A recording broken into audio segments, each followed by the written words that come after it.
जय जगन्नाथ। प्राण पुरुषोत्तम अनंत कोटि ब्रह्मांडरनाथ जगतरनाथ जगन्नाथ महाप्रभुंर श्री चरणारविंदरे दासर साष्टांग आभूम दंडवत प्रणाम। दर्शक बंधु आपण मानक ओडिशा 365 चैनल द्वारा प्रस्तुत श्री जगन्नाथ महिमा कार्यक्रम को अनेक अनेक स्वागत।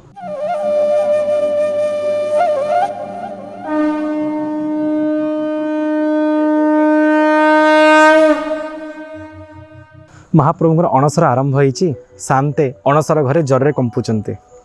महाप्रभु जर सतरे कौन जगन्नाथ को जर हुए जहाँकर नाम स्मरण हो गले पांडव गीतारे अश्विनी और कुमार कहते अच्युतानंत गोविंदं नामोच्चारण भे सजात नश्यंति सकलान रोगान सत्यं सत्यं बदाम्यहं। अर्थात जदि कौन व्यक्तिर शरीर में कौन रोग थाए सकाळ उठिवा मात्र के महाप्रभुर तीन गोटी नाम को जप करिवो अच्युत अनंत आ गोविंद। अच्युताय नमः अनंताय नमः गोविंदाय नमः। प्रत्येक ना पूर्व ओं लगे प्रणवाय लगे कारण यदि मु मंत्र उच्चारण करी ताहा त्रुटियुक्त हो प्रथम ओंकार उच्चारण हम तापर अच्युताय नमः। यदि एमती आप प्रत्येक दिन पाठ करेंगे तीन थर आपण शरीर में कौन रोग रहा प्रथम। एवं द्वितीय कथा हूँ संसार सब बड़ रोग निजे संसार भव रोग बोली कहते जस्य स्मरण मात्रेण जन्म संसार बंधनात् विमुच्यते नमस्तस्मै विष्णवे प्रभ विष्णवे। जो महाप्रभुंर नाम स्मरण हो गले जीवर सबुठु बड़ रोग भव रोग दूरीभूत हो जाए। बर्तमान से ज्वर कंपुचंती श्रीअंगरे कंप श्रीअंगरे ताती सतरे कौन महाप्रभु को ज्वर हुए आपण मन में शंका थी यार तीन प्रकार उत्तर हाँ हुए ना हुएनी और तृतीय आम कहीपरूनी कि आप विश्वास करंतु मु चिकित्सक भाव में अत्याधुनिक एलोपैथी विज्ञान छात्र हेले निजे तार चिकित्सक हेले जाने अनुभवी अनुभव न्याय मु स्वीकार करुच्ची शांत को ज्वर मु बाकी स्वीकार करने मो भली साधारण पतित अधम जीवर योग्यता बा केते एते बड़ नाथंग विषय जानिबा निमंते करुणा बारिधि चिर क्षमा निधि सारा जगत रे बोला उची विधि शरण नेलेता चरण तले गो लुह देव सीए पोछी। एभलिया नाथंग विषय जानिबार योग्यता मो पाखरे कहीं आज्ञा ना मत दबार योग्यता भी मोर कहीं कि मुझे जहाँ शुणी अनुभव करी आपण पाखे बखाणुची। मु डाक्तरी पढ़ुए मोर जड़े सार फार्माकोलोजी विभाग था जड़े से ना मना कर आम ये प्रकट करूँ जहाँ गुप्त ता गुप्त रही आवश्यकता रही। ये 2012 मसीहार कथा मो सार अनुभूति से कहले जड़े नास्तिक डाक्तर बंधु थे बुर्ला मेडिकल कॉलेज हठात एमती कथा छल कथा हो सार नास्तिक डाक्तर बंधु सार को पचारे कथबार्ता पड़ला आपन जानी आरे ढमणा बुली बुलिकी यही अगणा सेमती ओडिया जातिर आम भली ढमणा मानकर शेष अगणा हूँ पाट अगणा सबू कथा शेष में महाप्रभु विषय चर्चा हम नास्तिकर जगन्नाथ चर्चा और आस्तिकर तो महाप्रभु चर्चा निश्चित। से कथा छड़ी पचारे कहले अरे तू कहूँ जगन्नाथ को ज्वर हुए काले ना हाँ हुए ना प्रमाण कौन। नास्तिक बंधु मो सार को पचारे जदि आपन कहीं प्रश्न करे आपण परी जगन्नाथ प्रेमी सतरे कौन जगन्नाथ को ज्वर हुए आप कौन उत्तर देवे हाँ मुझे शुणी महाप्रभु ज्वर हुए मो बो कही मोर ता बो कही 14 पुरुष काल मुझे शुणी जगन्नाथ को ज्वर हुए बोली सतरे कौन ज्वर हुए आप कौन कहे कौटे हुए विश्वास को पुणी प्रमाण कौन लोड़ा आज्ञा। जो मो सार दृढ़तार सहित कहले निश्चित ज्वर हुए नास्तिक बंधु चुप हो गले कि मन में प्रतिशोधर बंधी जलिला असूयार निआ जलिला। से कौन कले से वर्ष चक्रांत कर 2012 मसीह मो सार को जे फार्माकोलोजी प्रोफेसर जहाँ मुहर मुझे कथा को शुणी 2012 मसीह स्नान पूर्णिमा दिन सार को लेकिन आसिले पुरी संध्या 7टा बेले। आप जानते 2014 मसीहा पूर्व जगतगुरु शंकराचार्य शास्त्रीय निर्णय पूर्व आम मैंने समस्ते महाप्रभु स्नान एवं स्नान मंडप रथ उपर स्पर्श करूँ कि ही 14 मसीहा पर स्नान मंडप और रथ उपर स्पर्श को निषेध कर शास्त्रीय निर्णय मते जगतगुरु शंकराचार्य से वर्ष है कौन तो 2012 मसीहा दिन संध्या 7टा बेले सार नास्तिक डाक्तर बंधु चक्रांत कर सार को लेकिन आसिले पुरी और स्नान मंडप निकटवर्ती आनंद बजार पाखे ठिया होती सार को सांग पचारे कहले तू कहूँ परा ज्वर हुए बोली ना हाँ ना आज भी काले ज्वर आरंभ हुए ना हाँ हुए ना प्रमाण कौन मुझे से दिन कही प्रमाण किसी ना बोली विश्वास को प्रमाण कौन लोड़ा मुझे तो मानि नहीं जगन्नाथ को ज्वर हुए बोली प्रमाण कौन दरकार ना कहून प्रमाण कौन ना कौन ना तू डाक्तर परा ना हाँ डाक्तर से कौन है ना जन को ज्वर हेले केमी जान ना थर्मोमीटर रे सार नास्तिक बंधु कहले जाचु मु थर्मोमीटर नहीं कि आसी देखिया ज्वर हुए कि ना। दर्शक बंधु एति कथा शुणा पर सार भितर तो शंकित हो गले आतंकित हो गले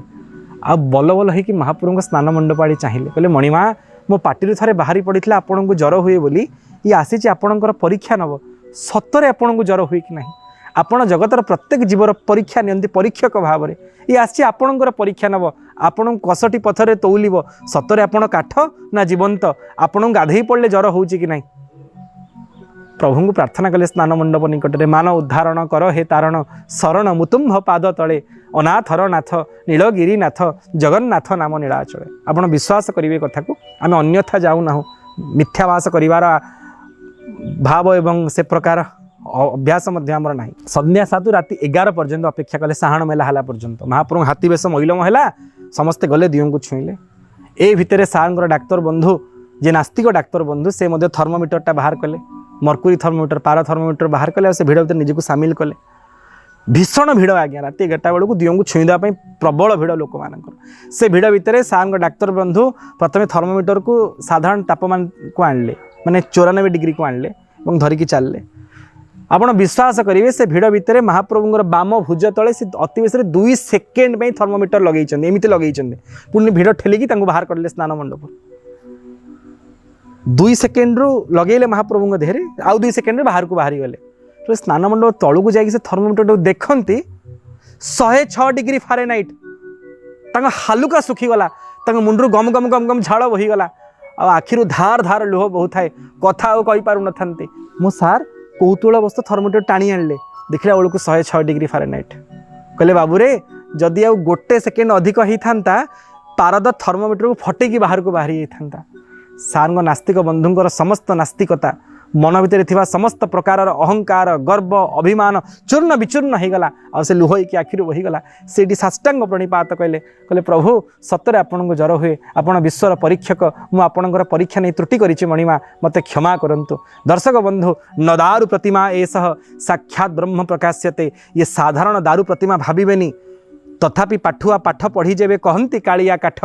धिक से पाठ को पाठ नुह से तो 60 जनकर 60 तथापि पाठुआ पाठ पढ़ी जेबे कहंती कालिया काठ यदि आपण अधिक पाठ पढ़ी महाप्रभु काठ बोली भावुचंती ना आपण पाठ को से 60 करदेवे आज्ञा ये काठ दियो पाखे पाठ लोड़बेनी साष्टांग प्रणिपात कले आज से महाप्रभु निमंते अनेक सेवा करुचंती अनेक कार्य करुचंती जगन्नाथंकर परम भक्त दर्शक बंधु महाप्रभु को जर हुए श्रीअंगरे कंप आसे महाप्रभु जरे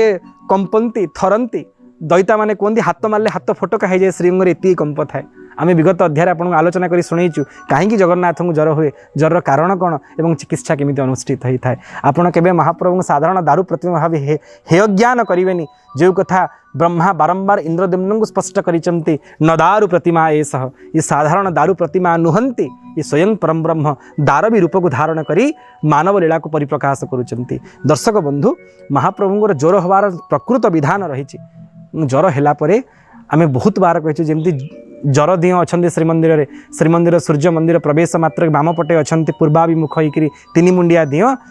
महाप्रभुंर निमंते माँ माने जगन्नाथंकर ज्वर को भल करदेवाई जगन्नाथ ना कदली क्षीर भोग करती आम शांत को भल कर दियो जेते से खीरीखिया अलारनाथ को देखिले भी जेते से पट्टीदियों माड़ गुंथिले भी हेले आन चका नयनर चतुरंग चाहाणी महाप्रभु को देखिबारे जो आनंद रही जगन्नाथ रूपकांतिर जो आकर्षण रही ताहा क्या पाखे ना आम शांत जल्दी भल हो जातु 15 दिन काल मु अनेक भक्त को देखी आज्ञा अन्न ग्रहण करती मो महापुरु जरे पड़ी मुझे भात खाईदेवी फलाहार करिक रुहंती ए प्रकार आज निष्ठावान भक्त अच्छा श्रीक्षेत्र में समग्र जगत में छुट्टी आसती श्रीक्षेत्र को जदि आपड़ केवे पुरी की जाई जगन्नाथ को दर्शन करें अणसर बेले जातु तांको दुखरे ठियाई पड़तु शांत कंपुचंती आ जगन्नाथ जर कंपंती बोली समग्र ओडिशा रे गुळुगुळी आरंभ हुए ताको ओडिया कहे ना ये साधारण गुळुगुळी नुह ये अणसर गुळुगुळी अणसर महाप्रभु अच्छा निजे जर कंपुचंती ये हूँ महाप्रभु को जर हबार प्रकृत प्रमाण जहाँ आम सार मुहर शुणा पाइलु आशा एक कथा आपको खूब आनंद प्रदान कर एमती मणिमा को भल पाथे भाव में बांधी छड़ा कहार शरणागत हे जय जगन्नाथ।